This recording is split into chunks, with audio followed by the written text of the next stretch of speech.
I love deep reading and rereading the great books. I love spending time in new worlds and worlds I've already become acquainted with. I love spending time with great characters. Many of the great characters in the books that I most cherish have become my friends, and they instruct me on how best to live. I think of Jean Valjean in Les Miserables by Victor Hugo. I think of many characters in Proust's In Search of Lost Time, and of course I think of the lovable and beloved knight-errant and squire Don Quixote de la Mancha and Sancho Panza.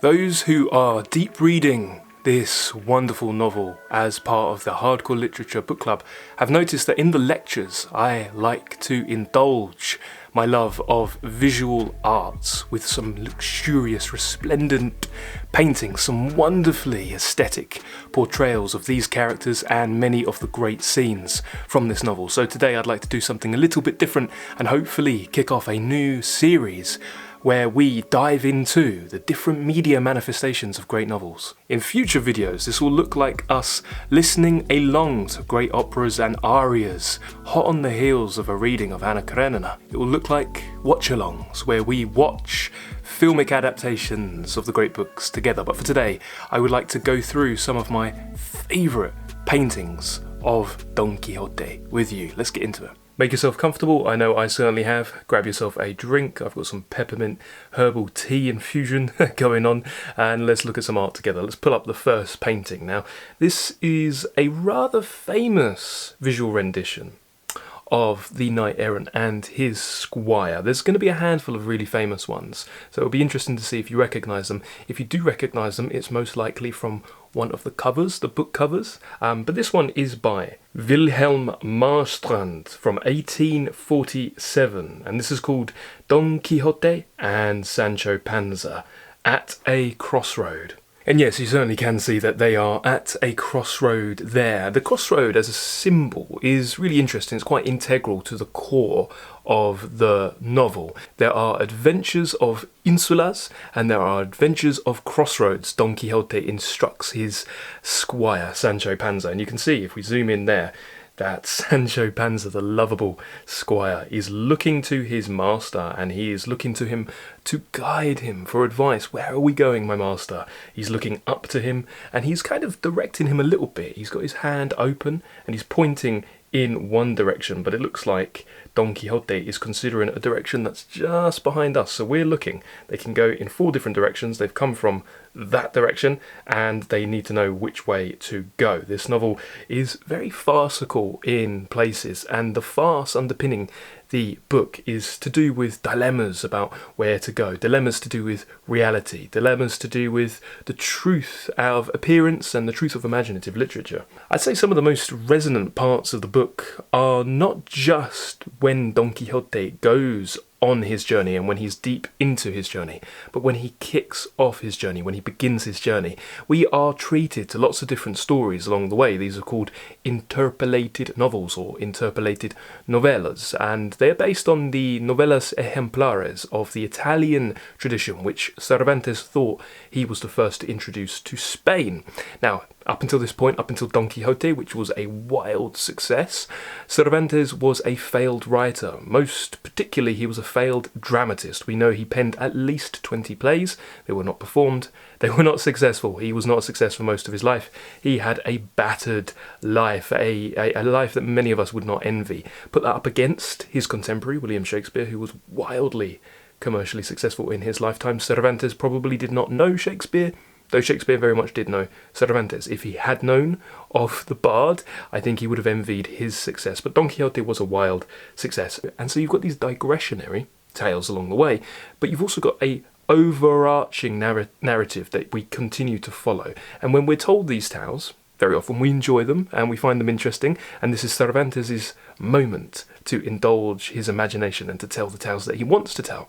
He doesn't just want to talk about Don Quixote, he thinks people are going to get bored, but he indulges these tales, and some readers love them, some readers want to skip them, and some readers want to just get back to Don Quixote. Even when Don Quixote is not privy to these tales, we feel his presence and we think, what would the knight-errant think about the tale of, say, Anselmo and Lothario? What would he think? Especially when these tales mirror what is going on in many of the protagonists' actual life. But anyway, here we see them. Beautifully, beautifully drawn. We see Sancho here on his donkey, and we see Don Quixote here on Rocinante. And Rocinante, we're told, like the knight-errant himself, is falling apart. But here, Rocinante looks quite noble. I mean, he's quite lean, he's a bit skinny, but he looks relatively noble.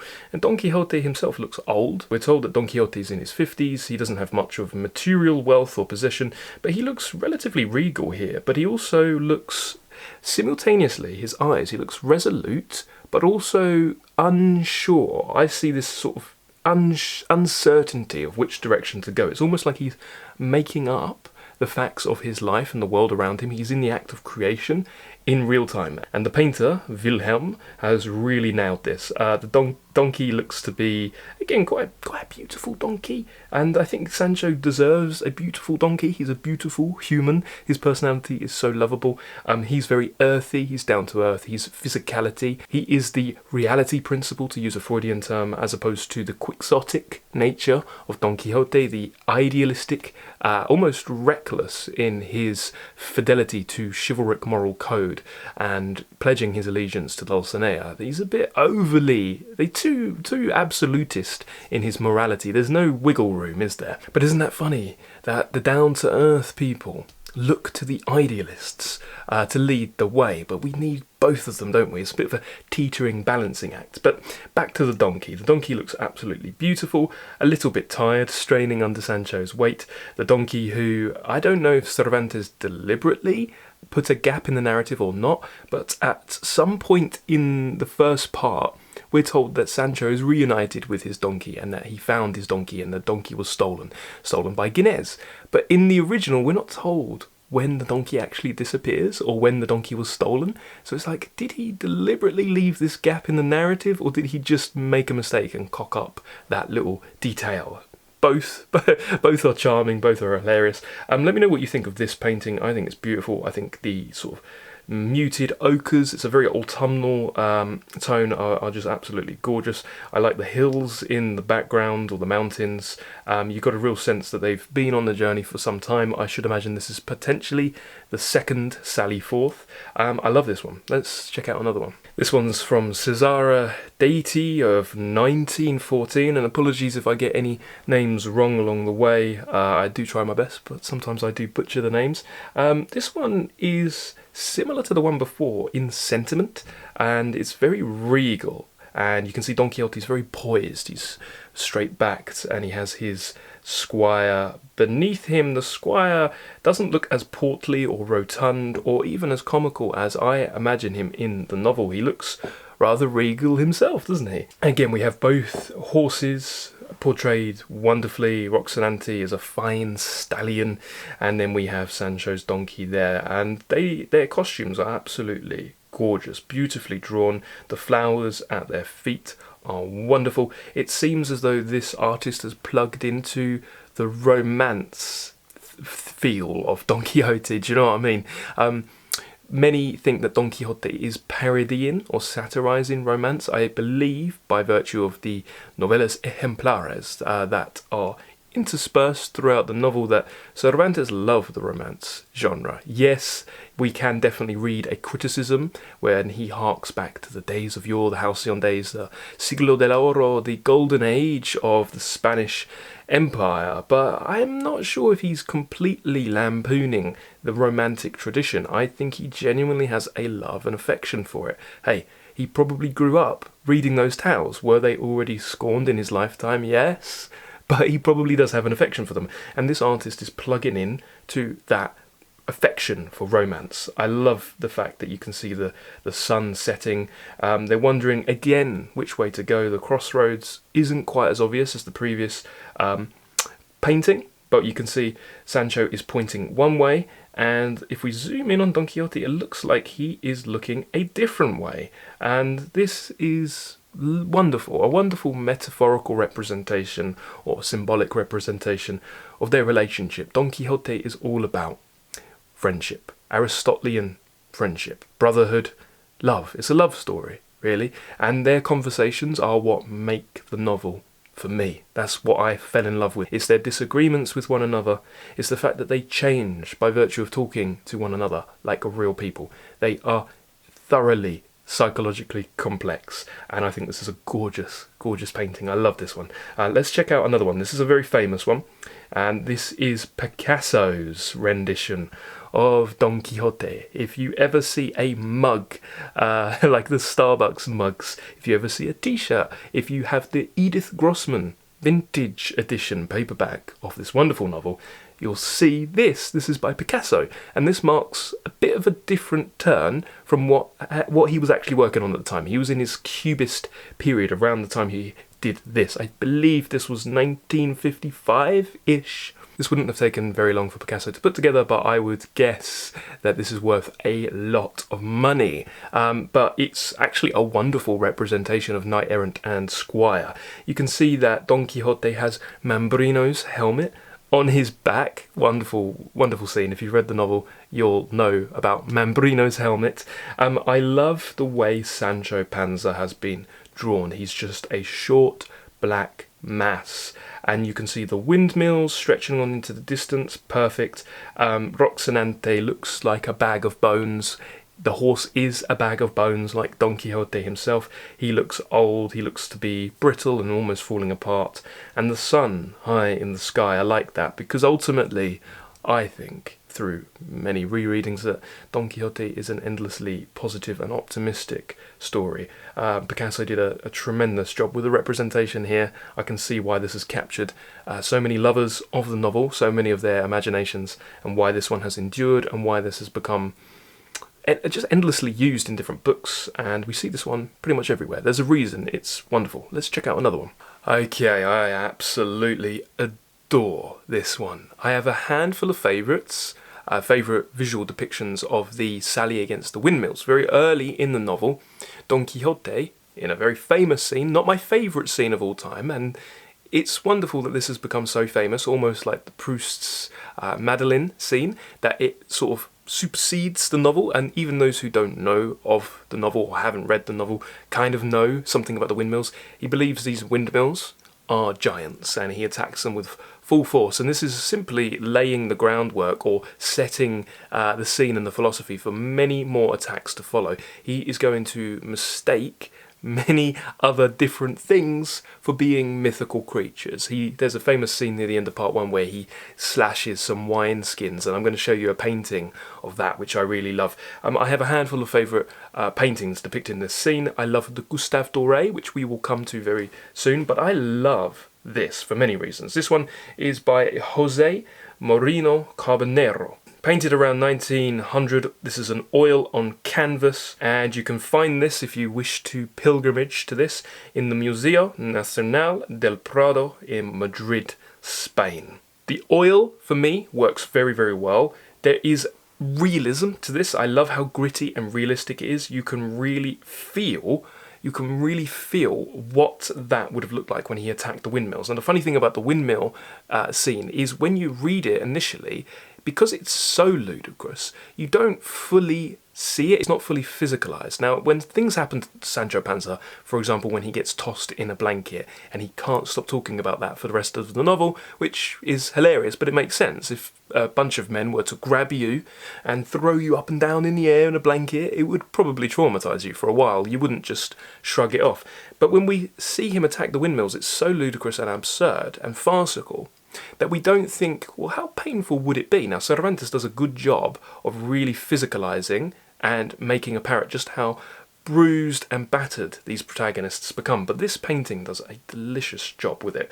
I feel so sorry for poor Roxanante, who looks absolutely terrified. I love the splintering off of the windmill. You can really see how much force he used to collide, and look at the absolute sheer terror on his face. He is absolutely terrified, and so he should be. He is falling from a great height. I love all the apparel that he's wearing. I love the spurs on his boots. I love his armour. There is a regality here. He's obviously quite old and he's been a bit foolish and reckless here, but he still has a regality, which I absolutely love. And if we look here, just off in the distance, we have Sancho Panza putting his hand up as if to say, my grace, stop what you're doing, those are not giants, those are windmills. And of course you see the windmills dotted around the landscape. I think this is absolutely beautiful. I would love to have my own version of this hung in my house. That would be absolutely lovely. Let's go on to this one, which is a depiction of Cervantes himself, Miguel de Cervantes, imagining El Quixote. This was painted again oil on canvas in 1858 by Mariano de la Roca y Delgado. Now, again, I cannot speak Spanish. I envy those who do. Maybe one day I will, so I apologise for butchering the pronunciation here. I love this because if you zoom in a little bit, you can see, okay, he's very pensive, and he has his right hand propping his chin up, and he's got his left folded over him in a protective gesture. Now, we know that he fought, Cervantes, valiantly at the Battle of Lepanto in 1571, and he was wounded. He was shot in the left hand, which completely deadened everything. He lost all use of motor function of his left hand for life. He was also shot a couple of times in the chest. After that, he was captured by Barbary pirates, and he was a hostage, or he was a slave essentially, in Algiers for about 5 years until his parents paid the ransom. He was also imprisoned over and over again, and the legend goes that he conceived of Don Quixote in prison. Okay, now Don Quixote was published, the first part, in 1605, and the second part, the public, who loved it, would have to wait a decade, 1615, for the second part to come out. This may have pushed a figure known as Avenaleda to plagiarise the second part, and this plagiarised second part spurned Cervantes out of his aesthetic slumber and, you know, made him do part two, essentially. So because he wrote it, or published it so quickly, he came up with the tale, apparently, in 1605 whilst he was in jail, and then published it the same year. I think he had already conceived of the knight-errant and squire well before. Personally, I think he would have conceived of these characters and had them keep him company whilst he was in captivity in Algiers. I think he would have needed some friendships, some imaginary friends. Their conversations with each other are so vivid, they have so much verve and gusto and life, they are so compelling, and they are so believable. I just struggle to believe that a writer who had no success up until that point, who couldn't write anything, who was completely overshadowed by Lope de Vega, I struggled to believe that he conceived of everything in that 1 year. I think this was a life's work, essentially, and I love that you can see to the left of him, you can see what's going on in his mind. The fact of his reality here is a bit... It's not great, is it? It's very meagre. Perhaps he's in captivity here. And then you can see knight-errant and squire. And the donkey here looks to be quite decrepit, looks to be falling apart, and so does Roxinante. And there's a realism on the squire's face and Don Quixote's face. They do look like they have taken a bit of a battering. Okay, next up we got a great one, and this is reminiscent of a Gustave Dore, which we shall look at in a moment, and this is by Célestin Nantoy, and this one is entitled Reading Don Quixote, another oil on canvas. If you want to see this one in the flesh, you will need to go to the Musée des Beaux-Arts de Dijon in France. For me, this seems a very fair, valid representation of Don Quixote. Sometimes my conception of what he looks like changes. It changes with every rereading. Indeed, how I feel about different events, different themes and preoccupations also changes by virtue of lived experience. Here he looks senile to me.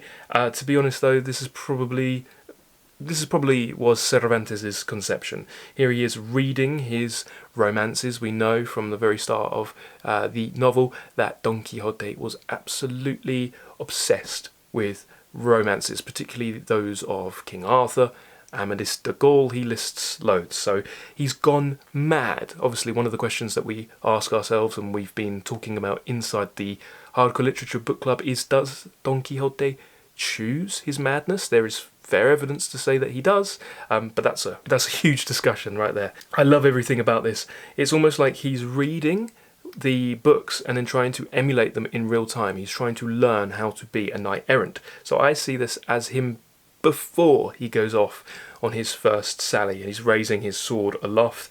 And again, there is senility there, but there's also regality. And I feel the same way when I read Shakespeare's King Lear. What a shame Shakespeare and Cervantes couldn't have shared notes and appreciated one another's work. Well, we know that Shakespeare did appreciate Cervantes from his lost play Cardenio. Okay, this next one is from a Polish painter called Jacek Malczewski, and apologies for my awful pronunciation as usual. Another oil on canvas, and if you want to see this one, you'll have to venture to Krakow in Poland. This one's quite bleak and dark, obviously by the muted tones, the very earthy tones, and the horses, who they look powerful, which I don't suppose they are particularly powerful, but they're sort of plunged in darkness, and we have the knight errant and squire, their backs are to us, so we're seeing them sort of moving away, and then on their right we have the waves, which look to be quite tumultuous. The weather looks very bleak and dark and muddy weather, and you can't see the other side of the shore. I suppose if we zoom in, is that a windmill in the distance? I can't quite tell, but I think it is. So, okay, they didn't traverse directly across the water, so they must have gone all the way around. But I'm not sure. I do like this objectively as a painting. Do I like this as a representation that faithfully conveys the atmosphere of Don Quixote? I'm not sure. I think it's a wonderful painting, and I think potentially my view might change. I might see Don Quixote as a very bleak book the older I get. Definitely it's got the potential for that reading. Anybody who's made it all the way through the book will definitely see that. It's one of those books that it begins by making you laugh, and then it makes you think, and then it makes you cry. Wouldn't it be wonderful to do many different adaptations, like filmic or TV versions, and to try different moods, different atmospheres? Because you most certainly could do a gritty and bleak Don Quixote, you could do a very realistic Don Quixote, you could do a surrealistic, and we'll look at some Salvador Dali because he did a lot of different paintings for this wonderful novel. Ultimately, I think it's a blend of the high and the low, so you've got the comic with the more philosophical and the thoughtful. So to isolate just one, like the tragic elements, for example, would be to do the novel a disservice. It is, in my thoughts, all of life, a nice representation, stretched to its utmost limits, but it's a very life-affirming novel, and perhaps there are bleak moments, but I don't see it as a bleak novel personally. Next up we've got some Gustave Dore in the engraved version by H. Pisan. This is from 1863. For me, Gustave Dore is one of my personal favourite artists of all time. I love his illustrations for Paradise Lost, and I most certainly do love his illustrations for Don Quixote. He also has some illustrations for the Bible. Wonderful. He's got many more. I'm sure you can find your own, your favourite. If you find a book that happens to have the illustrations of Dore in them, treasure it. These are wonderful conceptions. I love them. I see similarities with Hogarth, which we'll look at in a moment. But this is the scene of the windmills, and this is very dark and threatening. Just look how many windmills there are. It does look like an attacking army, and here we can see they very clearly are windmills. They do kind of seem like giants here, without them being painted to look like giants at all, and I've seen some paintings where the artist has conceived of the windmill itself as a giant, which is pretty cool. But here they definitely look very threatening, don't they? And I suppose if you didn't really know what a windmill was, you might think it was an attacking creature. I'd just leave them alone, personally. But it's a nightmare vision, as far as I'm concerned, and this is quite reminiscent of Robert Browning's Childe Roland to the Dark Tower came. Of course, we can see Sancho there. His donkey wants no part of it. His hat's come off. He's in disbelief as to what's happening, and you can see that he has the knight errant has definitely taken a huge smack in the face and the whole upper body, and once again Roxanante has taken the brunt of it. Poor horse. If you want more Dore, here's another one. I love this one. For me, this is quite an enduring image for me. I think that Dore has perfectly captured the essence of their friendship here, them two talking to each other and riding neck and neck.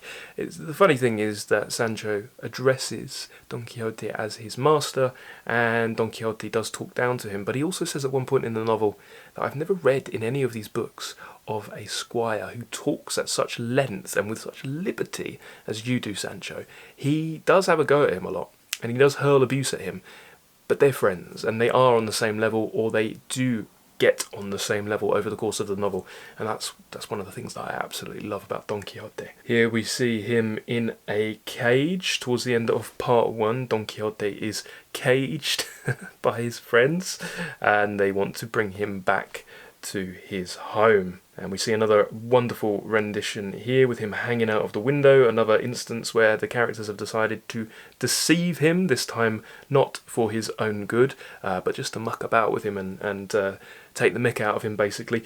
We see in this scene, and we've gone into this recently because we did a part 1 analysis, that Don Quixote's madness in his idealism is a way of bridging the gap between how he wishes people were and how they actually were, how people should be if they were perfect and on a pedestal, and how they really are. So he's living in a world of illusion and daydream because he wants to see the best in people. Very often it ends up with him coming a bit unstuck, like we see here, him hanging out of the window. And of course we have him here holding his sword aloft and reading his tales. And it looks to me like these tales of knighthood and chivalry are actually spilling out into the real world. What a tremendous job. We can see that the interiority and the fiction has become real, and it's become real for us as well. And the wonderful thing about Don Quixote is we can laugh at the knight errant and make fun of him and call him mad, but we see the stories he's talking about, and we see the stories that Cervantes is talking about. And though it saddens me to say, Don Quixote is not real in a corporeal sense or physical sense, and he never was, to say he's not real is somewhat of a blasphemy, and is an attack, is an attack on us, the reader, who falls in love with him and Sancho and the entire world. He is real, he most certainly is. So if Don Quixote is mad, then we have become a second Quixote. We are mad too. And this is the crux of the reading experience of Don Quixote for me. Okay, this one is from Ricardo Balaca, or Balaca, my pronunciation's awful, but he's done a lot of really great paintings, and once again we see a visual representation of the windmill scene. One of the reasons that I love looking at the different paintings is just seeing how different readers of the Quixote have responded to the work.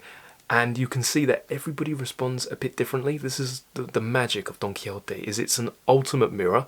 All great books are mirrors, but I have not met somebody who has the exact same reading of Don Quixote as me. In the book club, I'm trying to foster different interpretations. Different people get different things out of the book and see it in different ways, and it's magical. And Cervantes somewhat makes comment upon this in his construction of the magic inn. We see this inn that at one point is a castle, the next part it's a cathedral, and at the next part it's a court of law, and we have different people all from different stations and statuses in their life, different backgrounds, different genders, different social ranks and class, and they come together and they're all on the same level together. And I think that's wonderful, and they all tell stories, and story unites them all. One of the philosophies at the core of Don Quixote is moral absolutism versus perspectivism, and we can see that reality is not objective, and we can only hope to get somewhat of a kind of faithful representation of reality by simply getting everybody together and getting their perspective added. We referenced Nietzsche and Montaigne in a recent lecture on this, and it's so true, and this is why the Magic Inn is wonderful, and this is why everybody needs their own Magic Inn, their own little community where everybody from different backgrounds comes together talking about the same thing, and everybody's response is valid, and everybody's response says something about them, but also says something about the work, something that maybe I didn't come up with, maybe you didn't think of, but we're definitely stronger together when it comes to aesthetic appreciation and artistic criticism. But I really like this one. Here the windmills don't seem to be as threatening. They're quite squat, they're quite unobtrusive, and the main colour is a sort of dull gold, this sort of straw hay colour. Despite the fact that they're not huge, we can see that Don Quixote and Rocinante once again have most certainly come undone. It looks like his fall hasn't been as stupendous. It's been a smaller fall, which is good. I like this one as well. I do like this one. Now we have a painting from Dore, 1867, Don Quixote and the Dead Mule, oil on canvas. Once again, this is in the Musée d'Orsay in Paris. Again, this shows a very bleak representation of characters that I love. The dead mule is very striking and quite viscerally affecting. This feels like a very claustrophobic representation of these two characters. You can see they're kind of wedged in a valley. There's not much colour. I mean, the most apparent colour, the most vivid colour is Sancho, who's a dark red bleeding into a sort of all-pervasive black, and then also the sky behind them. The thing that stands out to me first is Don Quixote's lance, which is very, very tall, but we can see that these men and their horses are falling apart. I'm not sure if I like this one. It just doesn't represent the book the way I see it, but I would concede that someone could see the book like this. Like I said, all of these books are somewhat of a Rorschach test, and they refract our interiority, they reflect our reality. So hey, this one's okay. Let's look at another one. Here's another one from Dore, and I like this one actually. I like it because it's more vivid in colour. This one's called Don Quixote and Sancho Panza, and you have to travel to Munich to see this one. Sancho Panza is off in the distance. Maybe Dore is choosing to represent a moment where they've had a bit of a falling out. They do have fallings out, and yeah, I love the bold colour of the blue sky, and I like how clearly demarked and separated it is from the ground. There's the rule of three. You can see a stark blue, a nice sort of earthy reddy colour, and then a yellow. He looks very regal here. He's painted really nice. Rocinante's painted beautifully in nice swishes of white. I like this one, yeah. We also have Kruiger here, Don Quixote's horse Rocinante. Oil again, 1911, oil on cardboard. This one is in a museum in Stockholm, Sweden. I quite like this one. I like the fact that Don Quixote is framed between the legs of Rocinante. It's almost like Rocinante has become the hero here, the protector, and I think the horse is a key and central figure of the narrative, and I don't think enough people talk about the significance of Rocinante. Rocinante is the unsung hero of the Quixote, isn't he? We can see Sancho Panza slumbering here. I quite like this one. Okay, and now we have Hogarth. We can see this one is Don Quixote seizes the barber's basin for Mambrino's helmet. This is in the third book of the Quixote, volume 1. It's an engraving with etching. Great scene. I don't know if this captures the comic spirit that I felt during it. This is one of those scenes where I belly laughed. I laughed out loud. I do laugh a lot when I read and reread Don Quixote. This one, you can see the fury and the violence on Don Quixote's face. You can see the concern of the barber who just wants to get away, and then you can see Sancho in the background. What's he doing? Yeah, this one's all right. I think this would be nice in a book if you had an actual volume, and you turn the page and this was here. That would be quite delightful. Okay, one of my favourite artists when it comes to visual representations of Don Quixote is Charles Koipel. I love the colours, I love the narrative that we can see in frame, I love how he's constructed his characters. I think it's wonderful. Is it my exact visualisation of Don Quixote? No, but I respect this interpretation. I think it's wonderful, I think it's beautiful. I'm assuming that that's Sancho Panza there on the right, who's dancing around merry, red in cheek perhaps from alcohol, a very puck-like creature. He's short but not as rotund as I would envision him. He looks very happy, he looks jovial, he looks like someone I'd like to spend some time with. And Don Quixote, I'm assuming, is there, unless I've got that completely wrong, but I think that's him there, entertaining the ladies. Is this the Magic Inn? If it is, it's a very nice magic-y, and I suppose this is somewhat of how he sees the inn. It's like a royal court almost.